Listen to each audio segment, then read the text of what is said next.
Hello friends, welcome back to my channel. Friends, यहाँ पे एक फिजिक्स का बहुत ही अच्छा न्यूमेरिकल क्वेश्चन आपके सामने लेके आए हैं, जो कि आईआईटी जेईई परीक्षाओं, सीबीएसई क्लास 12th बोर्ड एवं विभिन्न इंजीनियरिंग परीक्षाओं में आपके लिए बहुत ही उपयोगी होने वाला है। तो चलिए देखते हैं आज इस प्रश्न को, जो कि आरएलसी सर्किट से संबंधित है। तो उससे संबंधित एक प्रश्न को यहाँ पे आज कराया जाएगा। तो देखते हैं प्रश्न। देखिए, when a pure resistance R and pure inductor R L and ideal capacitor of capacitance C is connected in series to a source of alternating EMF. देखिए, ये आरएलसी सर्किट है जिसको एक ईएमएफ अल्टरनेटिंग सोर्स से लगाया गया है। Next आगे बढ़ते हैं। Then current of an instant through the three element has same amplitude and is represented as I बराबर I zero sine omega T. तो देखिए, इसमें करंट को इंस्टेंटेनियस थ्री एलिमेंट से पास आउट किया जाता है, जिनमें रेजिस्टेंस, कैपेसिटेंस एंड इंडक्टर शामिल है, और इस करंट को डिनोट किया जाता है आई बराबर I zero sine omega T से। तो करंट हमारी किस तरीके से वेरी कर रही है, आई बराबर I zero sine omega T, जो कि अल्टरनेटिंग करंट है। और देखिए आगे प्रश्न क्या कह रहा है। How ever voltage across each element has a different phase. जो ईच एलिमेंट है, रेजिस्टेंस, इंडक्टर एंड कैपेसिटेंस, उन तीनों के थ्रू जो हमारी करंट है वो सेम है, और वोल्टेज जो है वो डिफरेंट फेज में है। वही लिखा हुआ है यहाँ पे, has a different phase relationship with the current as shown in the graph. Current और वोल्टेज का ग्राफ जो है इस फिगर में दिखाया गया है। The effective resistance of RLC circuit is called impedance of the circuit and the voltage lead the current by a phase angle of psi. तो देखिए, the effective resistance of RLC circuit is called impedance. जो effective resistance, total resistance आएगा, उसे हम impedance नाम से पुकारेंगे। और of the circuit and voltage lead the current, और वोल्टेज हमेशा करंट से लीड करेगा at a angle of phi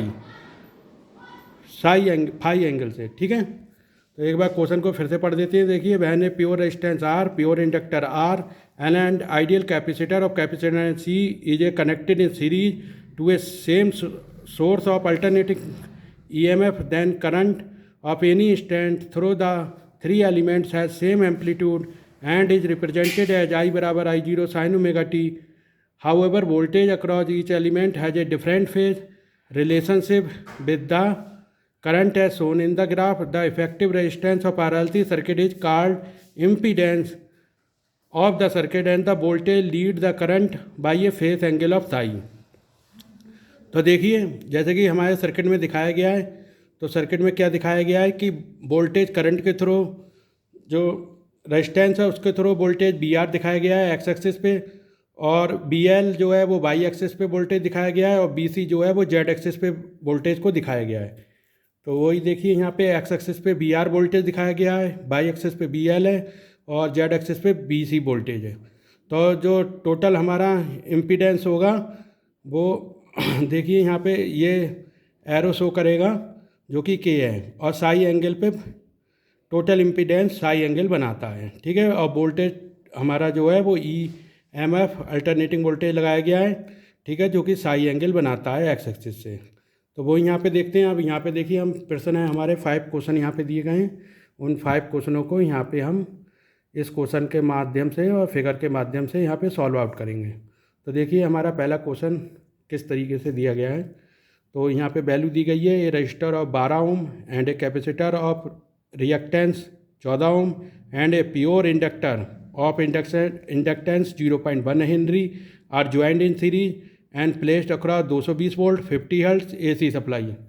ठीक है, तो पहला क्वेश्चन जो दिया गया, the value of the inductive resistance is, पहला 15 ओम, दूसरा 31.4 ओम, तीसरा 20 ओम, और चौथा डी जो है 30 ओम है। तो आपको इनमें से बताना है। देखिए, अब इस क्वेश्चन को हम किस तरीके से सॉल्व करेंगे। तो देखिए, रजिस्टर जो 12 ओम का है, कैपेसिटर जो है रिएक्टेंस उसका 14 ओम का है, और pure inductor of inductance 0.1 Henry है। तो जो एल की वैल्यू है वो हमें 0.1 हेनरी दी गई है। तो इसके द्वारा हम इम्पीडेंस निकाल लेंगे, इसका इंडक्टेंस निकाल लेंगे यहाँ पे। तो देखिए किस तरीके से सॉल्व पहले क्वेश्चन को किया गया है। तो गिवन आर बराबर 12 ओम दिया गया है क्वेश्चन में, और एक्स सी बराबर हमारा 14 ओम दिया गया है, एंड इंडक्टेंस एल बराबर 0.1 हेनरी दिया गया है, वोल्टेज 220 वोल्ट है, 200 वोल्ट है, और जो हमारे फ्रिक्वेंसी है वो 50 हर्ट्ज़ की है। तो देखिए एक्स सी की वैल्यू हमारी 14 ओम है, और एक्स एल की वैल्यू यहाँ पे फाइंड अप कर लेंगे। एक्स एल की वैल्यू यहाँ पे पूछी गई है। एक्स एल हमारा जो क्या है वो इंडक्टेंस है। इंडक्टेंस की वैल्यू, इंडक्टिव रेजिस्टेंस या रिएक्टेंस की वैल्यू पूछी गई है। तो एक्स एल बराबर देखिए ओमेगा एल होता है, ये हमारा फार्मूला है, और ओमेगा बराबर 2 पाई म्यू होता है, यानी म्यू मतलब आवृत्ति, और एल की वैल्यू सेम ऐसे ही एज एल, और यहाँ पे वैल्यू पुटअप कर दी। देखिए 2 पाई की वैल्यू 3.14, और फ्रीक्वेंसी की वैल्यू 50 हर्ट्ज़, और एल की वैल्यू 0.1 हेनरी। तो इसको मल्टीप्लाई कर दिया सबको, 31.4 ओम आ गया। तो 31.4 ओम देखिए हमारे किस ऑप्शन में है, यहाँ पे देख लेते हैं। बी ऑप्शन में 31.4 ओम, तो बी ऑप्शन यहाँ पे बिल्कुल सही हो जाता है। तो ये हमारा जो है इंडक्टिव रिएक्टेंस कितना आ जाता है, 31.4 ओम। तो इंडक्टिव रिएक्टेंस को किससे डिनोट करते हैं, एक्स एल से। तो हमारे एक्स एल की वैल्यू बी बराबर 31.4 ओम आ चुकी है। अब the value of impedance, total impedance पूछ रहा है सर्किट का। टोटल इम्पीडेंस मतलब टोटल जो है इम्पीडेंस एज ए प्रतिरोध रेजिस्टेंस बोलेंगे इसे।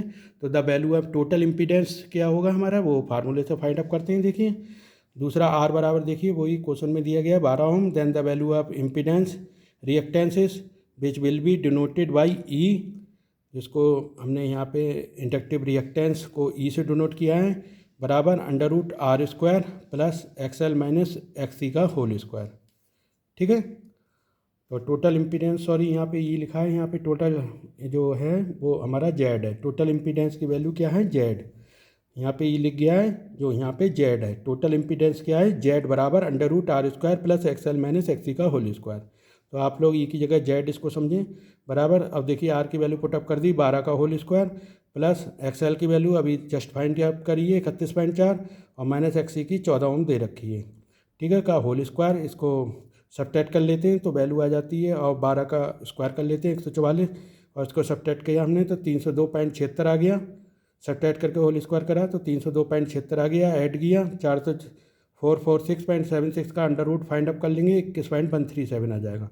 तो टोटल हमारा जो रिएक्टेंस या इम्पीडेंस है वो 21.137 आ चुका है, जो कि total impedance 21.13 ohm. Option D is the right answer. देखिए ऑप्शन डी में यहाँ पे 21.13 ओम है, बिल्कुल सही है। यहाँ पे वो यहाँ पे हमारा आ चुका है 21.137 ओम। कहाँ गया, ये 21.137। ठीक है, अब चलते हैं हमने नेक्स्ट क्वेश्चन की ओर। देखिए इंडक्टिव रिएक्टेंस ई बराबर 21 जेड बराबर है 21.13 ओम। जेड बराबर total Z, D is the correct answer. अब देखिए क्वेश्चन नंबर 3 की ओर बढ़ते हैं। The current in a circuit is denoted by I B. Current in a circuit को आई बी से डिनोट किया गया है, और भैया ई बराबर 200 वोल्ट है, एंड जेड बराबर 21.1